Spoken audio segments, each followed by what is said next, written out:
எபிரேயர் 6வது அதிகாரம் 14வது வசனம். எபிரேயர் 6:14 வசனம் இப்படியாக சொல்லுகிறது, நிச்சயமாக நான் உன்னை ஆசீர்வதிக்கவே ஆசீர்வதித்து உன்னை பெருகவே பெருக பண்ணுவேன் என்றார். ஆமென். எத்தனை பேர் விசுவாசிக்கிறீங்க? அப்படியே இந்த வார்த்தை நம்ம மேலே இருக்குது. உங்களுக்கும் அப்படியே நடக்கும். நிச்சயமாகவே கர்த்தர் உங்களை ஆசீர்வதிக்கவே ஆசீர்வதித்து உங்களை பெருகவே பெருக பண்ணுவாராக. கரங்களை தட்டி கர்த்தருடைய நாமத்தை மகிமைப்படுத்துவோம். இதுதான் உங்களுக்கு நடக்கும். இந்த நாளிலிருந்து நடக்கும். ஏற்கனவே நடந்துட்டுருக்கு. இதை நீங்கள் இந்த நாளிலிருந்து உணர்வீர்கள், அனுபவிப்பீர்கள். அது வெளியரங்கமாகும். ஆமேன். ஆமாம், நமக்கு தந்திருக்கிற எல்லா வாக்கு தத்துவமும் ஆம் என்றும் ஆமேன் என்றும் இருக்குது. அது நம்ம பேரில் தான் இருக்குது. நாம் இந்த வார்த்தையை அதை படிக்கும்போது, தேவன் மறுபடியும் நம்மோடு பேசும்போது அதை அப்படியே விசுவாசித்து அதை நம்ம வாழ்க்கையில் நடைமுறைப்படுத்தப்படுகிறது. கர்த்தர் ஆபிரகாம் அழைக்கும் போதே அவனை ஆசீர்வதித்து பெருக செய்வேன்னு முடிவு பண்ணிட்டார். ஆசீர்வதிக்கும் போதே ஆசீர்வதிக்கும் போதே எல்லா ஆசீர்வாதத்தையும் கொடுத்துட்டார்.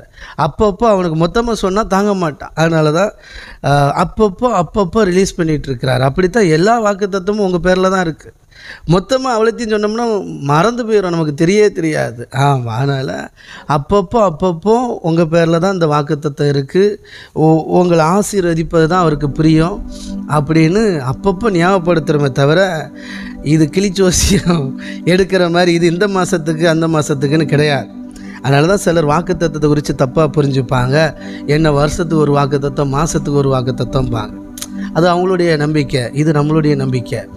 ஏன்னா எல்லாமே நம்ம மேலே தான் இருக்குது. எல்லா ஆசீர்வாதமும் நம்ம மேலே தான் இருக்குது.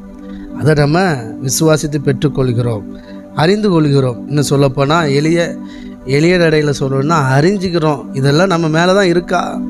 பாருங்கள், வேதம் சொல்லுது அவருடைய தழும்புகளால் குணமானீர்கள் அப்படின்ட்டு.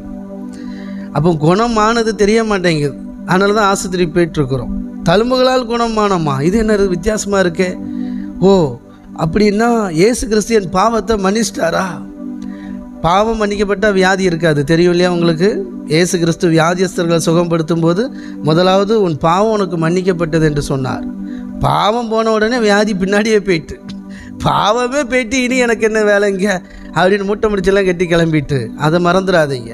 இயேசு கிறிஸ்து சிலுவையிலே உங்கள் பாவத்தை மன்னித்திருக்கிறார்.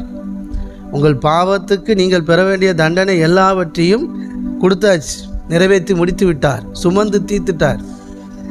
அதனால் நீங்கள் வியாதியோடு இருக்க வேண்டிய அவசியமே இல்லை. அப்போ அவருடைய தழும்புகளால் நீங்கள் குணமானீர்கள். அது நம்ம அறியும் போது அது நம்ம மேலே இருக்கிற ஆசீர்வாதம், தீர்க்க தரிசனம், மிக நிச்சயமான தீர்க்க தரிசனம் அறியும் போது வாழ்க்கையில் வந்துடுது. சரிங்களா? ஆமாம். எத்தனை பேர் விசுவாசிக்கிறீங்க?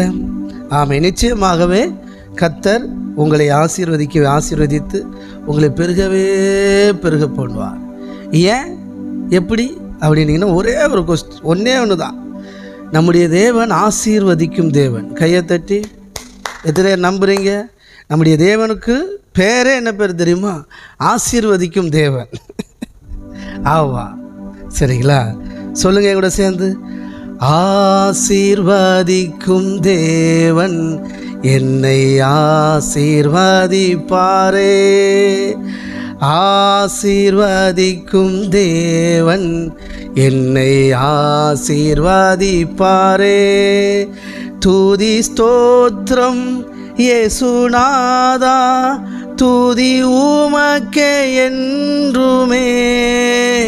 துதி ஸ்தோத்திரம் இயேசுநாதா, துதி உமக்கே என்றுமே. ஆசீர்வதிக்கும் தேவன் நம்மை ஆசீர்வதிப்பாரே. நம்ம தேவன் பேரே ஆசீர்வதிக்கிற தேவன் தான். அதனால் அவர் கண்டிப்பாக உங்களை ஆசீர்வதிப்பார். விசுவாசிக்கிறீங்களா?